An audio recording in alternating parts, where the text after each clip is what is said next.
ನಮ್ ತಂದೆ ಜಮಾನ್ದಲ್ಲಿ ಮಾಡ್ತಿದ್ರು.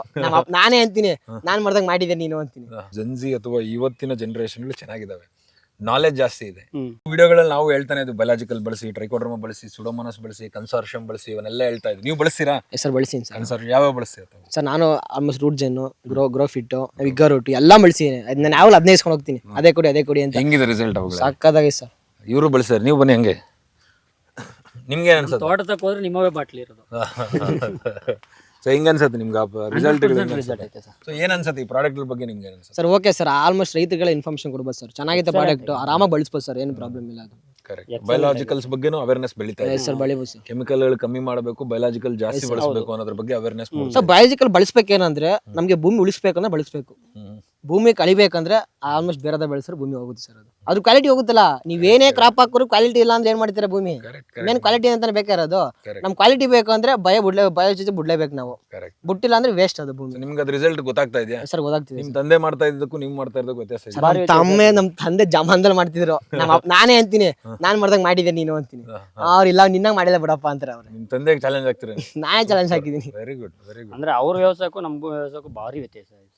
Good. The next generation is doing agriculture in a better. ಅಂದ್ರೆ ಇವಾಗಿನ ಜನರೇಷನ್ ವ್ಯವಸಾಯ ಚೆನ್ನಾಗಿ ಮಾಡ್ತಾ ಇದೆ ಅಂತ ಹೌದು, ಇದನ್ನ ನಾನು ಬಿಲೀವ್ ಮಾಡ್ತೀನಿ. ಯಾಕಂದ್ರೆ ಇವಾಗ ಏನ್ ಮಾತಾಡ್ತಾರೆ ಎಲ್ಲರೂ, ಜನ್ಜಿ ಅಥವಾ ಇವತ್ತಿನ ಜನರೇಷನ್ ಚೆನ್ನಾಗಿದ್ದಾವೆ, ನಾಲೆಜ್ ಜಾಸ್ತಿ ಇದೆ.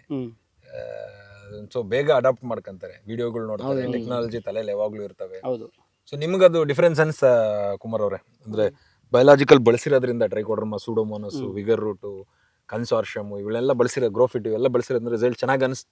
ಏನ್ ರಿಸಲ್ಟ್ ಡಿಫರೆನ್ಸ್ ಅನಿಸ್ತು ನಿಮ್ಗೆ? ಸರ್ ಬೇರೆದಕ್ಕೂ ಇದಕ್ಕೂ ನೋಡಿದ್ರೆ ಗಿಡ ಡೆವಲಪ್ಮೆಂಟು, ರೂಟ್ಸು ಎಲ್ಲ ಅದಕ್ಕೂ ಎಕ್ಸಲೆಂಟ್ ಚೆನ್ನಾಗೈತೆ ಇದ್ರು. ನಮ್ ಯಾವ ವಿಧಾನದಲ್ಲಿ ಬಳಸಿರಾ ಮಹೇಂದ್ರ ಸರ್? ಅದು ಡೋಸೇಜ್ ಯಾವ ಟೈಮಲ್ಲಿ ಹಾಕೋದು, ಹೆಂಗ್ ಬಳಸ್ತೀರಾ? ಕ್ರಾಪ್ ನೆಟ್ಟಿ ಒಂದು 10 days ಆದ್ಮೇಲೆ ಆಯ್ತಾ, ಅಲ್ಲ ಅದು ಎನಿ ಟೈಮ್ ಬಿಟ್ರು ಇನ್ನೂ ಒಳ್ಳೇದು ಸರ್. ಅದು ಏನು ಪ್ರಾಬ್ಲಮ್ ಇಲ್ಲ. ಅದು ಹೇಳಿದ್ರಲ್ಲ ಸೋನಾಮಡಿಮ್ ಟ್ರೈಕೋಡರ್ಮಾ ಸಿಗೋಡರ್ಮಾ, ಅದು ನೆಟ್ ಮಾರನೆಗೆ ಬಿಟ್ಟಿದ್ದೀನಿ ನಾನು. ಬಿಟ್ಟು ಒಳ್ಳೇದು, ಅದು ಏನು ಪ್ರಾಬ್ಲಮ್ ಇಲ್ಲ. 100% ರಿಸಲ್ಟ್ ಐತೆ. ರಿಸಲ್ಟ್ ಇದೆ. ಏನ್ ಡಿಫರೆನ್ಸ್ ಕಾಣಿಸ್ತು ನಿಮ್ಗೆ? ಸಾಯದ್ ಕಂಟ್ರೋಲ್ ಆಗುತ್ತೆ, ಸೂಪರ್. ಗಿಡ ಡೆವಲಪ್ಮೆಂಟ್ ಆಗುತ್ತೆ, ವಿಲ್ಟ್ ಕಂಟ್ರೋಲ್ ಆಗುತ್ತೆ. ಕರೆಕ್ಟ್ ಅಲ್ವಾ ಸರ್? ರೂಟ್ ಅವಾಗ ಭೂಮಿಗೆ ಆಟೋಮೆಟಿಕ್ ಸ್ಟ್ರೆಂತ್ ಕೊಟ್ಟು ಗ್ರೋತ್ ಇಂಪ್ರೂವ್ಮೆಂಟ್ ಮಾಡ್ತದೆ ಅದು. ಸೊ ಇವಾಗ ಇಷ್ಟು ನಾಲೆಜ್ ಇರೋದ್ರಿಂದ ನಾನು ಒಂದು ಸ್ವಲ್ಪ ನಾಲೆಜ್ ಶೇರ್ ಮಾಡ್ತೀನಿ ನಿಮ್ಮ ಹತ್ರ. Because knowledge shared with youngsters is never wasted, is what I strongly believe. ನಮ್ಮಲ್ಲಿ ಯಾವಾಗಲೂ ಭೂಮಿಯಲ್ಲಿ 2 ತರದ ಪ್ರಾಬ್ಲಮ್ಗಳು ಇರ್ತವೆ, ಒಂದು ಫಂಗಸ್, ಇನ್ನೊಂದು ಬ್ಯಾಕ್ಟೀರಿಯಾ.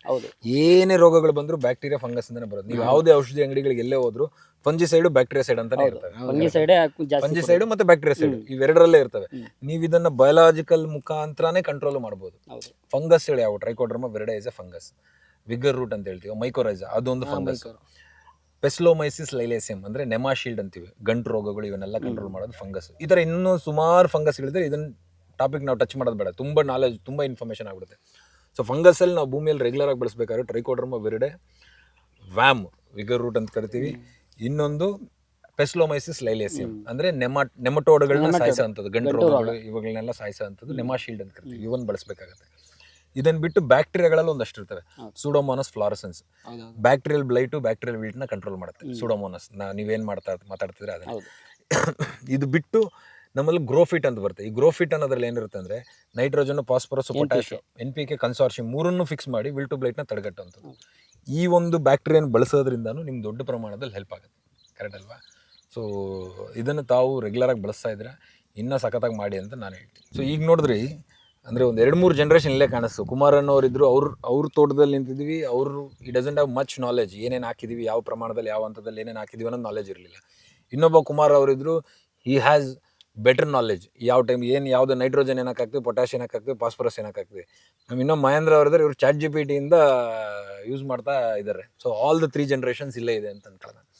ನನಗೆ ಇದರಿಂದ ಅರ್ಥ ಆಗಿದ್ದೇನು ಅಂತಂದರೆ, ನಾವು ಯಾವಾಗ ಯಾವ ಪ್ರಮಾಣದಲ್ಲಿ ಏನೇನು ಹಾಕಬೇಕು ಅನ್ನೋ ನಾಲೆಜ್ ಸ್ಟ್ರಾಂಗ್ ಆಗಿದ್ರೆ ಅಗ್ರಿಕಲ್ಚರ್ನ ತುಂಬ ಸ್ಟ್ರಾಂಗ್ ಆಗಿ ಮಾಡ್ಕೊಂಡು ಹೋಗ್ಬೋದು ಅನ್ನೋಂಥದ್ದು.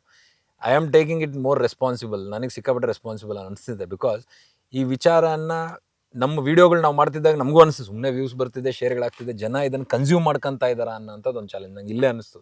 ಸಿಕ್ಕಾಪಟ್ಟೆ ಕನ್ಸ್ಯೂಮ್ ಮಾಡ್ಕೊತಾರೆ, ತೋಟದಲ್ಲಿ ರಿಸಲ್ಟ್ಸ್ ಇದ್ದಾವೆ. ಆಲ್ಮೋಸ್ಟ್ ನಮ್ಮ ಹೈಟ್ ಬೆಳೆದಿದೆ, ನೀವು ನೋಡಿ ಟೊಮೊಟೊ. ಇದನ್ನು ಇನ್ನೂ ಸ್ಟ್ರಾಂಗ್ ಮಾಡಬೇಕು, ಇನ್ನೂ ವಿಚಾರಗಳನ್ನ ನಿಮ್ಮ ಹತ್ರ ಹಂಚಬೇಕು, ಯಾವ ಟೈಮಲ್ಲಿ ಯಾವ ಪ್ರಮಾಣದಲ್ಲಿ ಏನೇನು ಹಾಕಬೇಕು ಅನ್ನೋದು ಇನ್ನೂ ಲಾರ್ಜರ್ ಎಕ್ಸ್ಟೆಂಟಲ್ಲಿ ವೀಡಿಯೋಗಳನ್ನ ನಿಮ್ಮ ಹತ್ರ ಹಂಚ್ಕೋಬೇಕು ಅಂತ ನಾನು ಯೋಚನೆ ಮಾಡ್ತಾ ಇದ್ದೀನಿ. ಇದ್ರ ಬಗ್ಗೆ ಇನ್ನಷ್ಟು ಕೆಲಸ ಮಾಡ್ತೀವಿ. Thank you. ಜೈ ಹಿಂದ್.